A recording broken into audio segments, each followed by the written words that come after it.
నాన్నొచ్చారు. ప్రయాణం బాగా సాగిందా? ఏంటయ్యా నీళ్లు పెట్టని సేల్లా అట్టా ఎలాడబడిపోయావు? ఇంతకీ పోయిన పని ఏమైంది? ఏమవుద్దే, ఎండిపోయిన చేనైన బండుద్దేమో గాని పెళ్లి కొడుకు మాత్రం దొరికేటట్లేడు. ఆకాశానికి ఎగరాలనుకుంటే మోకాళ్ళు పగులుతాయి. ఏంద్రా నువ్వు చెప్పేది? ఎప్పుడూ చెప్పేదే. మన ఈరాయమాయ కొడుకు వెంకటేశ్వరికి ఏం తక్కువ? 4 ఎకరాల భూమి, కష్టాన్ని నమ్ముకుని బతికే మనిషి.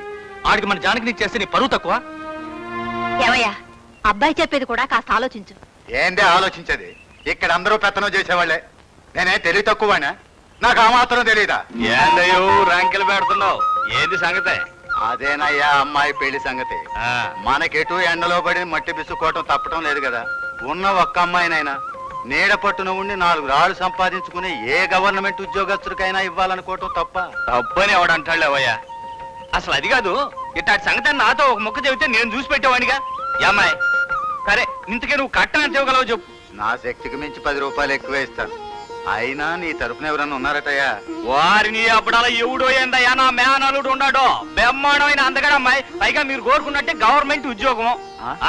కింద పైన బాగా వస్తుందా? కింద పైన ఓ అదే నాకంటే ఎక్కువ వచ్చుదయ్యా. కావాల్సిన దేనికయ్యా? వారిని అప్పుడాల అడ్యూటీగానే ఆడిపోతావయ్యా. 4 మెతుకులు తిరిగిపోదాం. ఇదిగా అమ్మాయి మంచి గోట్లోకి వచ్చిన కోడి పెట్టని కోసి ఉండు. అలాగే. నమస్కారం సార్. ఎవరికి బాబు నమస్కారం పెట్టానండి? బాబు, నువ్వు నమస్కారం పెట్టాల్సిన మనిషిని నేనేనా, లేకపోతే పొరపాటు పడ్డావా? పొరపాటు పడలేదు సార్. మీరు ఈ మున్సిపాలిటీలో ఉద్యోగం చేస్తున్నారు. ఆ వాసన ఏమైనా వస్తుందా నీకు? అదేం లేదండి. నా పేరు రాజు, బిఏ చదివాను. మీ ఆఫీసులో 2 పోస్టులు ఖాళీగా ఉన్నాయని తెలిసింది. ఉన్నాయి. ఒకటి చైర్మన్ పోస్టు, రెండోది కమిషనర్ పోస్టు. నీకేది కావాలో కోరుకో. మరీ అంత ఆశ లేదండి. తమ్ముడు అడుగుడుకో, వాడే. ఏవో కొన్ని ఉద్యోగాలు ఉన్నాయన్నారు. ఎప్పుడు ఫిలప్ చేస్తారో చెప్పగలరా? బాబు, ఇది మామూలు ఆఫీస్ కాదు, మున్సిపాలిటీ ఆఫీసు. వాళ్ళకి సరదా పుడితే మురిగుంటల్లో మందు చల్లి దోమల్ని చంపుతారు. వారికి ఏం తోచకపోతే బెల్లంలో విషం పెట్టి కుక్కల్ని చంపుతారు. ఏ క్షణాలు ఏం చేస్తారో ఏం చెప్పలేమండి. సారీ సార్, మీకు మూడ్ బాగాలేనట్టుంది. తర్వాత కలుస్తాను. బాబు బాబు బాగున్నావా? మీది మలేరియా డిపార్ట్మెంటా? పరిచయం లేకుండానే బాగున్నావా అని అడుగుతున్నారు. చూడు బాబు, ఇలా ప్రతిదానికి అడ్డు ప్రశ్నలు వేయకుండా నా ప్రశ్నలన్నిటికీ సమాధానం చెప్తే నీకు చాలా మంచి జరుగుతుందయ్యా. లేకపోతే జరగదా? అనగానే చెప్తా. బాబు, నీ ఎత్తి ఎంత? 5 అంతకంటే సత్తే పెరగదలుచుకోలేదు. ఇంకా నీ జీతం కాకుండా పైన కింద బాగా వస్తుందటగా, నిజమేనా? పైన కింద? అవునవును. నెలాఖరికి పైన తలకాయ నొప్పి, కింద కీళ్ళ నొప్పులు వస్తాయి. చాలా ఇంకేమైనా ఉన్నాయి ప్రశ్నలు? వారిని అబ్బడాల వాడిని పూర్తిగా ఇసికిచ్చేదాకా వదిలిపెట్టేట్లేవే. ఓహో, ఈయన నీ ఏజెంటా? నీ బోడి బాకీ తీర్చడంతో మాత్రాన ఈయన నా మీద ఎంక్వైరీకి పంపిస్తావా? అబ్బే అదేం కాదులేరా, ఈ నిన్ను చూడటానికి 50 మైళ్ళ నుంచి చచ్చి చెడి వచ్చాడు. అంటేనే వెధవ బతుకు. అంతా చచ్చిన వాళ్ళకి, చెడిన వాళ్ళకి తప్ప ఎవరికి నన్ను చూడాలనిపించదు. చాలే ఊరుకోరా కుటుంబరా. వాడు అట్టగే అంటాడయ్యా. ఇంకా నువ్వేమన్నా అడగాలనుకుంటే అడిగేసేయి. బాబు, నీ జీతం ఎంత? ఏమిటండి ఇన్ని ప్రశ్నలతో చంపుతున్నారు? నా జీతం 1000 రూపాయలు. చాలా? ఏమిటి 1000 రూపాయల? మరి కింద అయ్యా, కింద. ఈ కింద గోలేమిటి? అదేరా బల్ల కింద. నీ మొహం నీకు తెలియదు, నువ్వు ఊరుకో. బల్ల కింద 2000 దాకా వస్తుందయ్యా. వాడు మరీ భయస్తుడు, పైకి చెప్పడు. మహానుభావులారా, మీరు ఎందుకు పొగడుతున్నారో, ఎందుకు నన్ను గొప్పవాడిని చేస్తున్నారో 2 నిమిషాల్లో చెప్పబోతే నాకు హార్ట్ అటాక్ వచ్చే ప్రమాదం ఉంది. తాను మీ ఇష్టం. అంత మాట అనకయ్యా. ఆ అమ్మాయి మెళ్ళలో తాళి కట్టేంత వరకు అయినా నువ్వు ఆ మాట అనకూడదు. ఓ, అదే విషయం. పెళ్లి చూపుల కోసం వచ్చారా? నాకు తిరగలేదు. బాబు తీరిగి చేసుకోవాలి. కుదరదు. మా అమ్మాయిని ఒకసారి చూడాలి. కుదరదు. బాబు కుదరదు. మా అమ్మాయిని ఒకసారి చూడాలి. కుదరదు. ఇది తప్పదు బాబు. వాడి ముఖం వాడిది ఏముందయ్యా, నే దేశకొత్తగా నా మాటకి ఎదురు చెప్పి ధైర్యం ఏడదోడికే. నాకా? పిచ్చి పిచ్చిగా వాక్కు. చనువుతో వాడు అట్టగే అంటాడయ్యా. నువ్వు వెళ్ళి ఏర్పాటు చూసుకో, నే దేశకొత్తగా.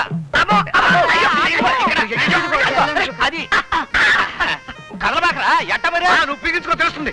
పెళ్లి చూపులు అంటే చాలు దున్నపోతల కింద పడేసి గిట్టలు కొట్టినట్టు ఈ తెల్లవెంట్రులు పీకే కార్యక్రమం ఏమిటి? ఒక తెల్లవెంట్రులతో పాటు 10 నల్లవెంట్రులు పీకుతున్నారు. వెళ్ళిన తర్వాత నా తల మీద బొచ్చుండదు. ఒరే ఓర్చుకోవాలరా. ఎట్ట మరే ఈ తెల్లంటికి బీకైనా సరే ఒక పెళ్లి చేయమన్నారు. ఇంకెన్ని 20 బీకితే నీ పెళ్లి అయిపోయినట్టే. మరి నా పని అయిపోయింది. అయ్యో అమ్మా! ఆనందం. అమ్మా, ఏంటమ్మా చెప్పా పెట్టుకున్నా వచ్చావు? ఇట్లా చిక్కిపోయావేమిటి? నీ అల్లుడు నన్ను బ్రతికించేటట్లు లేడే అమ్మా. కట్నం పైకి 10,000 ఇస్తే గానీ ఇంట్లోకి రావద్దని గంటేశాడే. పెళ్ళైన తర్వాత ఇప్పటికి 10 సార్లు కట్టేశాడు. కట్నం డబ్బు ఇవ్వకపోతే ఎన్నిసార్లు అయినా గంటేస్తారు. ఇదేమిటి? 3వ నెల. పిల్లకి ఇంకా 1 ఏడాది నిండాల. ఈసారి పురుడు పోసి 3 ఏళ్ల దాకా పంపించుకో, వాడు రోగం వదిలిపోతుంది. అరేలావా, ఇవన్నీ మనకు మామూలేగా. నువ్వు కూడా మంచి సమయానికి వచ్చావే. ఈడి పెళ్లి గాని కుదిరిందంటే నీ బాకీ నా బాకీ రెండు తీరిపోతాయి. ఏమిటి అన్నయ్య పెళ్ళ ఆరు లేదు చూడు లేదు. అదా నువ్వు కూడా వచ్చి నాకు టాలెంట్ ఆ, మావయ్య, వద్దు మావయ్య. అయ్యయ్యో.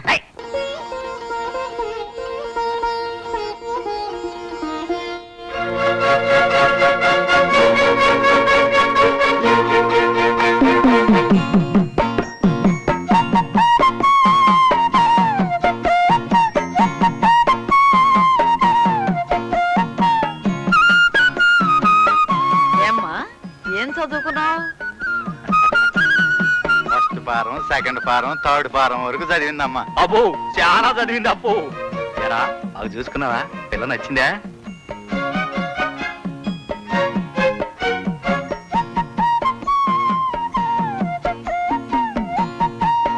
అమ్మాయ అసలు తేలింది. ఇక వడ్డీకి వద్దాం. అదే కట్న కానుకలు. ఏదో నా శక్తిని బట్టి 25,000 రూపాయలు ఇద్దాం అనుకుంటున్నాను బాబు. మా నాయనే నీలాగా నిర్ముఖమాటంగా చెప్పే మనుషులు ఎంతమంది ఉంటారు? అది కాదప్ప, 25,000 ఈ రోజులు ఏముందే, పెళ్లి ఖర్చులు కూడా చాలవు. అందుకని ఆ 25,000కి ఇంకొక 10,000 కలిపితే బాగుంటది. ఆ అబ్బాయి సంపాదన ముందు అది అంత ఫేమయ్యా. ఆ అబ్బాయి మంచితనం చూడగానే అసలు కట్నమే వద్దంటాడేమోనని భయపడ్డానయ్యా.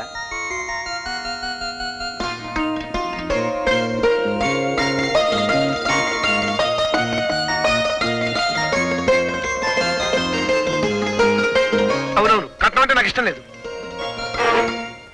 ఇది ఎప్పుడు నుంచి రావు నైజం నోబలాగా సెలవు ఇచ్చావే. ఆయన ఎవరో నాకు తెలియదు. కట్నం అంటే నాకు అసహ్యం.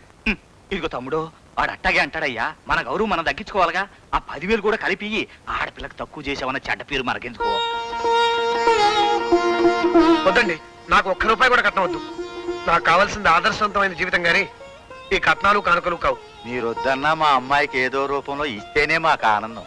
చాలా సంతోషం తమ్ముడు గారు. మంచిదమ్మా. వెళ్ళొస్తాం. కుర్రాడు చాలా మంచివాడిలా ఉన్నాడు. కట్నం కూడా వద్దన్నాడు. అతను కట్నం వద్దంటే మాత్రం మన హోదా చంపుకుంటామా? ఆ కట్నానికి ఇంకో 10,000 కలిపి ఆ పెళ్ళేదో ఘనంగానే చేస్తాం. ఆ తర్వాత అప్పుల వాళ్ళు మనల్ని చెప్పులతో కొడితే ఇంకా ఘనంగా ఉంటుంది. చాలేవాయ్, మరీ లేఖితనంగా అమ్మాయికి పెళ్లి చేసి అత్తవారింటికి పంపిస్తే ఆ తర్వాత దాన్ని ఎంత చులకనగా చూస్తారో మనకు తెలియదా? నాన్న గొప్పలకు పోయినా పెళ్లికి అప్పులు చేయొద్దు. నువ్వేం భయపడకమ్మా. ఈ సంవత్సరం పత్తి వేసానంటే వచ్చే సంవత్సరం ఇలాంటి బాకీలు లక్ష తీరుస్తానమ్మా.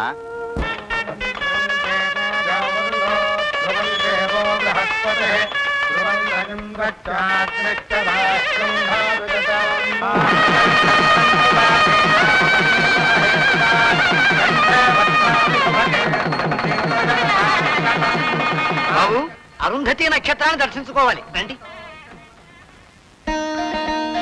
నేను చూపించిన వైపు చూడండి ఆయన. అక్కడ మాకు ఆస్తి అప్పు చెప్పడానికి కోర్టు అమీనా ఏమైనా నిలబడున్నారా? కాదు నాయన, అరుంధతి నక్షత్రం కనిపిస్తుంది అటు చూడు.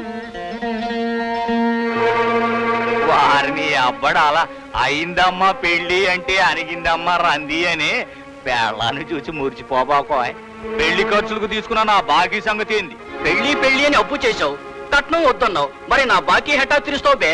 అన్నయ్య ఈసారైనా బావగారికి ఇవ్వాల్సిన డబ్బులు తీసుకెళ్ళకపోతే ఏం నాయనా కనిపించిందా? కనిపిస్తోంది. 6,000 రూపాయలు అప్పు. హాస్యం కాదు నాయనా, అరుంధతిని చూడటం క్షేమకరం.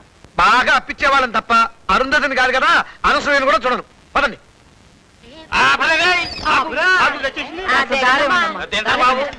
తప్పండి తప్పండి.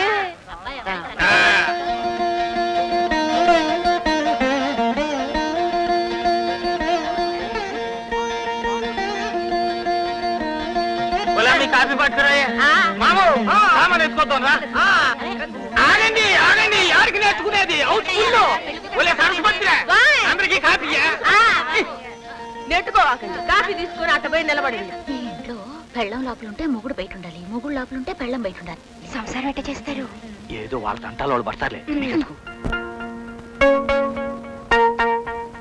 అదేమిటమ్మా 2 రోజులైనా ఉండకుండా పెడతారా? ఏమిటి 2 రోజులా ఈ ఇంట్లోనా? అదేమిటి తమ్ముడు గారు, ఇల్లైతే చిన్నదే కాని ఇంటి వెనక రోడ్డు, ఇంటి ముందు రోడ్డు చాలా విశాలంగా ఉంటాయి. ఈ వేసవి కాలంలో చాపలు వేసుకుని ఆరు బయట పడుకుంటే ప్రాణం ఎలా పోతుందో మనకే తెలీదు. అవునమ్మా, ప్రాణం పోవటం మాత్రం ఖాయం. అదంతా నాకు తెలీదు. మీరు 4 రోజులు ఉండాల్సిందే. అది కాదమ్మే, సేవ దూరడానికి చోటు లేనప్పుడు ఈయనకెందుకు ఈడుచుకు రావాలి అంతమందిని? గొప్ప కోసం పోయి డాబు సరిగా పెళ్లి చేసుకుని పీకల దాకా బో పెట్టినోడు ఆ నుంచి అడే దోలేస్తే పాలే ఏడకెందుకు ఇడుచుకురావాలి ఎంత బాగుపడతాడా మీ మడిసే హె, మన పెళ్లిలేనేమే 3 పందులతోటి 6 కుండల కళ్ళుతోటి అయిపోద్ది.